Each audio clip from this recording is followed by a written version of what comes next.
في يونيو من عام 1993 وجدت جثة لطفل صغير في منطقة مهجورة بين الأشجار في منطقة خوبولي القريبة من طريق مومباي بيون السريع.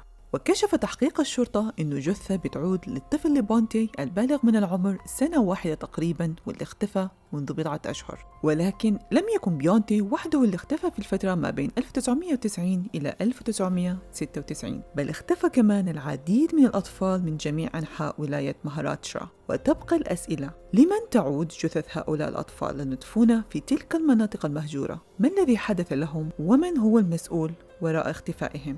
قضية الليلة عن 3 نساء قتلن بوحشية ما يقارب 42 طفل في 6 سنوات فقط. فمن هن هؤلاء النساء؟ ولماذا قتلن هذا العدد المهول من الأطفال بكل هذه الوحشية؟ وكيف تم القبض عليهن؟ ولكن قبل ما أخش في القضية يا ريت تدعم القناة بالضغط على زر الاشتراك وتفعيل الجرس، ويلا بدينا. مرحباً، أنا إيمان، أهلاً وسهلاً في كرايم تايم. لو كنت أول مرة بتشوف القناة فأنا بقدم قصص عن الجرائم الواقعية وعن القصص الغامضة. لو تحب النوع ده من المحتوى فأنت في المكان الصحيح.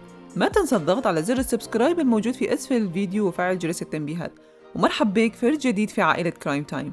وهسه خلونا نبدأ.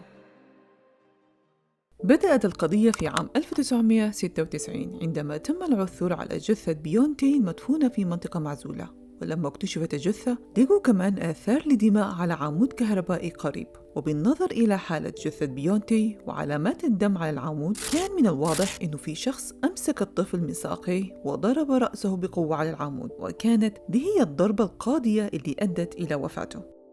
ولكن لم تكن الحادثة هي الأولى من نوعها في هذه المنطقة، لأنه في السنوات القليلة الماضية فقد العشرات من الأطفال في العديد من المناطق المجاورة، وتم العثور على جثث العديد منهم، والذي تم قتلهم بطرق شديدة الوحشية.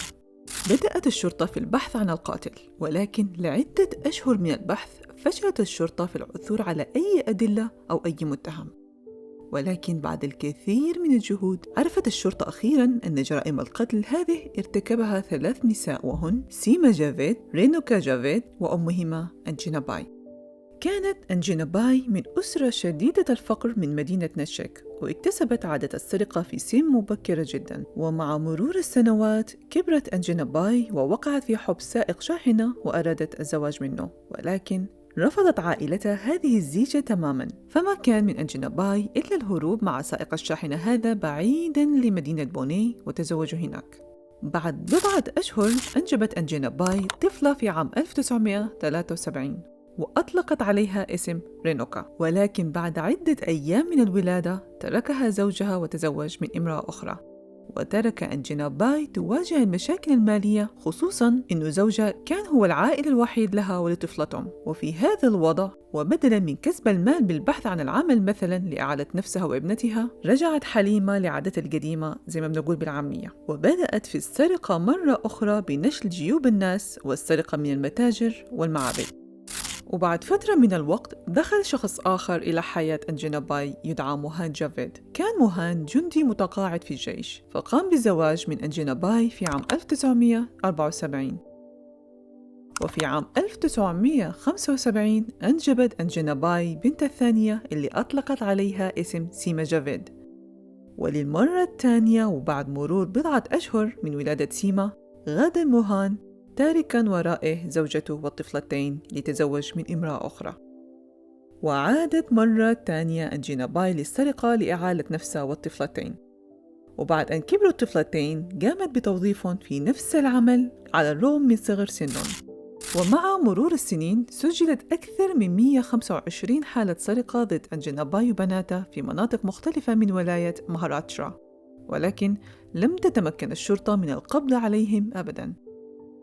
مرت الأيام والشهور والسنين، وبعد مرور 14 سنة وفي عام 1989 أصبحت ابنة أنجينا باي الكبرى المدعوة رينوكا شابة في مقتبل العمر. وعلى الرغم من صغر سنها إلا أنها تزوجت من شخص يدعى كيان شاندناي وأنجبت منه طفل. ولكن وحتى بعد زواجها لم تتوقف رينوكا عن السرقة، بل زادت سرقاتها ليل ونهار. وفي عام 1990 كانت رينوكا بتسرق في المعبد كالمعتاد، ولكن وفي هذا اليوم تم القبض عليها وهي متلبسة بالسرقة، واجتمع عليها الناس وأمسكوا بها فبدت تصرخ وأنكرت بشدة أنها سارقة.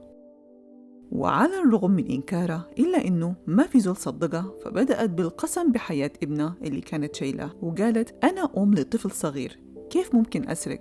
فصدق الناس وسابوها، وبالتالي تمكنت من الهرب من هناك.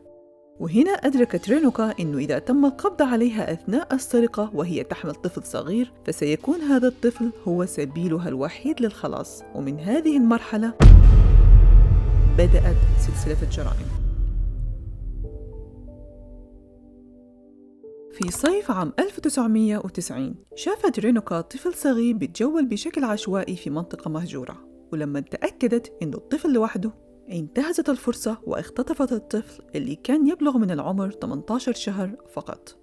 بعد أخذت رينوكا الطفل واللي مشى معاها بكل أريحية، أخذته ومشت لمعبد قريب لتحاول به السرقة، وبدأت في انتظار ضحية المناسبة عشان تلقى فرصة لسرقتها. وفعلا شافت امرأة بتصلي وحاولت سرقة حقيبتها، ولكن تم القبض عليها وأحاط بها الناس من كل جانب. تشاجرت رينوكا مع الناس وبدأت بالقول إنها ليست لصة، ولكن لم يصدقها أي شخص، وفي المرة دي استخدمت الطفل لتنجو بفعلتها، فرمت بالطفل الصغير بقوة على الأرض. وبرؤية هذا المنظر المروع تحول انتباه الناس من سرقة رينوكا إلى الطفل اللي كان مرمي على الأرض برأس مكسور وينزف بغزارة.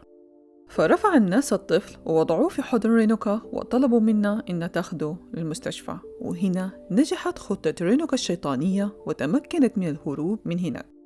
فرجعت للبيت وحكت لأمها وشقيقتها الحادثة بأكملها، والاثنين حبوا الفكرة جدا وقرروا إنه في كل مرة حيمشوا فيها للسرقة لازم ياخدوا معاهم طفل صغير. ومن ناحية أخرى كان الطفل اللي ألقته رينوكا في المعبد لا زال بيبكي من الألم بسبب إصابته الشديدة في الرأس. فشعرت الأم وبناتها بالقلق الشديد، وأخيراً قررت رينوكا التخلص منه وأخذته لمكان مهجور. كانت طريقة تخلصها من الطفل قاسية جداً لما أمسكت رينوكا بساقي الطفل وضربت براسه على عمود كهربائي قريب حتى مات، وبعدها رمت بجثته في بقلوعة مجاري قريبة. وبكده شافت الأم وبناتها إنه دي أفضل طريقة للسرقة وما في أي مجال للإمساك بهم.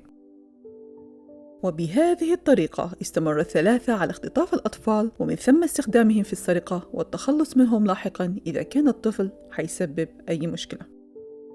كان هؤلاء النساء شديدي الوحشية لدرجة إنهم في مرة من المرات قتلوا الطفل بإغراقه في دلو مليان موية، وجلسوا يتفرجوا عليه وهو بيغرق وهم بياكلوا في وجبة العشاء زي وكأنهم بيتفرجوا في فيلم مثير. وفي مرة أخرى تم القبض على سيما وهي بتحاول السرقة، فقامت برمي الطفلة اللي قامت بخطفها في صباح نفس اليوم واللي بتبلغ من العمر 2.5 عام. رمت الطفلة على الطريق وأوشكت إحدى العربات على اصطدامها، فأخذت الطفلة وكالعادة هربت من هناك على طول، ولكن وبسبب الإصابة بدت الطفلة بالبكاء بحرقة، فشعر الثلاث نساء بالغضب الشديد من بكائها، فقاموا بضرب الطفلة حتى الموت ووضعوها في عربة وأخذوا العربة لقاعة السينما ودخلوا يتفرجوا على الفيلم. يعني تخيلوا مدى قسوتهم، قتلوا الطفلة ودخلوا يتفرجوا على فيلم وكأن شيئا لم يكن. بعد انتهى الفيلم أخذوا العربة اللي عليها جثة لحمام السيدات لمؤاخذة وسابوها هناك. وأكيد هسه كلنا بنتساءل كيف تم اكتشاف هذه الجرائم، وللإجابة على السؤال خلوني أحكي لكم إنه الجرائم اللي ارتكبتها أنجيناباي رينوكا وسيما ظهرت للنور في عام 1996 عندما تم القبض عليهم. وزي ما حكيت في بداية الفيديو إنه زوج أنجيناباي الثاني اللي كان تركها ليتزوج من امرأة أخرى، هذه المرأة تدعى برتيبيا. فقامت أنجيناباي وبناتها في أكتوبر من عام 1996 باختطاف واحدة من بنات برتيبيا، وبعد استخدموها في السرقة قاموا بقتلها ورميها في حقل لقصب السكر. هل لاحظتوا إنه الطفلة المقتولة هي الأخت الغير شقيقة لسيما ابنة بنجوباي الثانية؟ قتلت أختها بكل برود ومن غير أي رحمة. كانت برتيبيا هي أول من قدمت بلاغاً للشرطة عن مقتل ابنتها، وكانت هي من أخبر الشرطة لأول مرة بأسماء هؤلاء النساء.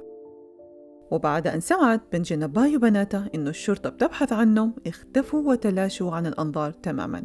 ولكن في 19 نوفمبر من نفس العام ألقت الشرطة القبض عليهم بتهمة اختطاف وقتل الأطفال. وفي أثناء استجواب الشرطة ظلت أنجينا وبناتا بينفوا كل التهم واعترفوا فقط ببعض السرقات، ولكن شهد الكثير من الناس أنه شافوا أنجينا وبناتا في أماكن مختلفة مع أطفال مختلفين، وغالباً ما كانوا بيرموا الأطفال على الأرض. ولكن وبرغم وجود الشهود إلا أنهم ما اعترفوا أبداً بارتكابهم للجرائم. فقامت الشرطة بالقبض على كيان شاندناي زوج رينوكا، ومع التحقيق عرفت الشرطة أنه كيان ما عنده علاقة مباشرة بالجرائم، لذا أعطته الشرطة فرصة ليصبح دليل وشاهد للشرطة مقابل تخفيف الحكم عليه. وعلى هذا الأساس وافق كيان على هذا العرض، وأثناء شهادته ضد زوجته وأمها وأختها اعترف أنهم الثلاثة خطفوا وقتلوا العديد من الأطفال. بعد شهادة كيان عادت الشرطة استجواب المتهمات بصرامة شديدة، وقاموا طبعاً معهم بالواجب عشان ياخدوا منهم الاعترافات، وبدأوا الثلاثة بالانهيار واعترفوا بجميع جرائمهم البشعة في حق الأطفال وسرقة الناس. ولما فتشت الشرطة بيتهم عثرت على العديد من ملابس الأطفال، واعترف الثلاثة بأنهم اعتادوا على ضرب الأطفال بوحشية، يعني تجردوا حرفياً من كل معاني الإنسانية. سجلت الشرطة قضية اختطاف وقتل 42 طفل ضد هؤلاء النساء، وبدأت بالتحقيق بالجرائم، ولكن أثناء التحقيق لم تجد الشرطة سوى أدلة تتعلق باختطاف 13 طفل وقتل 5 أطفال. بعد الاعتقال تم إرسالهن إلى السجن، وبدأت الشرطة في جمع الأدلة لتقديمهن للمحاكمة. ولكن قبل أن تبدأ جلسة الاستماع في المحكمة توفيت أنجينا باي بسبب المرض، وكانت تبلغ من العمر 50 عاماً في ذلك الوقت.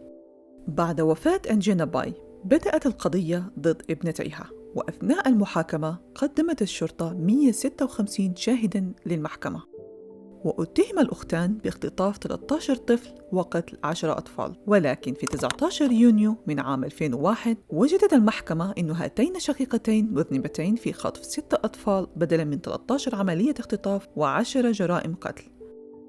حكم على الاثنين بالإعدام شنقاً حتى الموت، وعلى الزوج رينوكا اللي أصبح شاهداً للشرطة حصل على العفو، لأنه ما لقت الشرطة أي دليل يثبت أنه كيان شاندناي كان متورط في هذه الجرائم.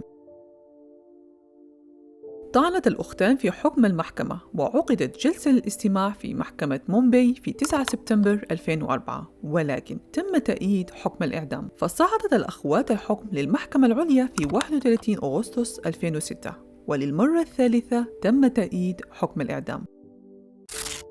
بعد أن فشلت كل محاولاتهم في الحصول على العفو من الإعدام، ولقوة عينهم بعد كل اللي عملوه من جرائم قتل بشعة والسرقة، قدموا دعوة لالتماس الرحمة أمام الرئيس شخصياً، الرحمة اللي ما كانت في قلوبهم لما كانوا بيعذبوا الأطفال حتى الموت.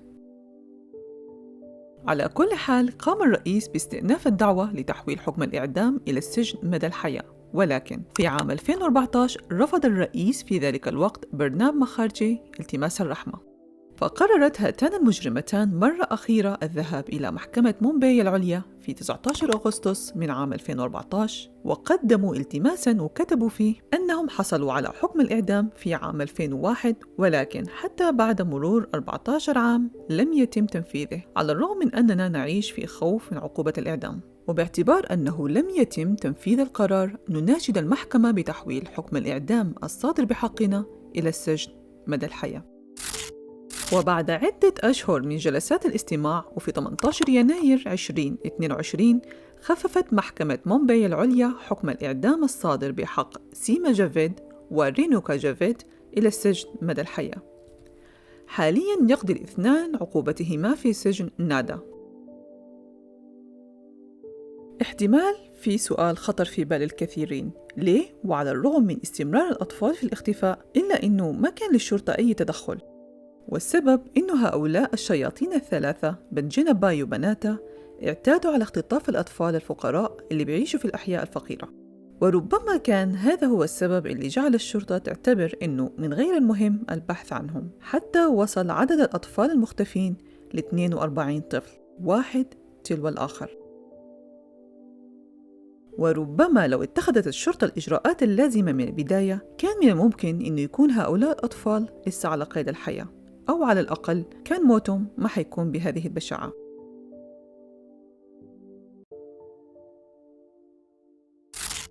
وبكده بتكون انتهت قضيتنا لليلة. أتمنى إنه نالت رضاكم. ما تنسوا الاشتراك في القناة واللايك إذا عجبكم الفيديو، وكمان حابة أسمع آراءكم واقتراحاتكم لقضايا جديدة. وحتى أن نلتقي في فيديو جديد، دمتم في أمان الله. مع السلامة.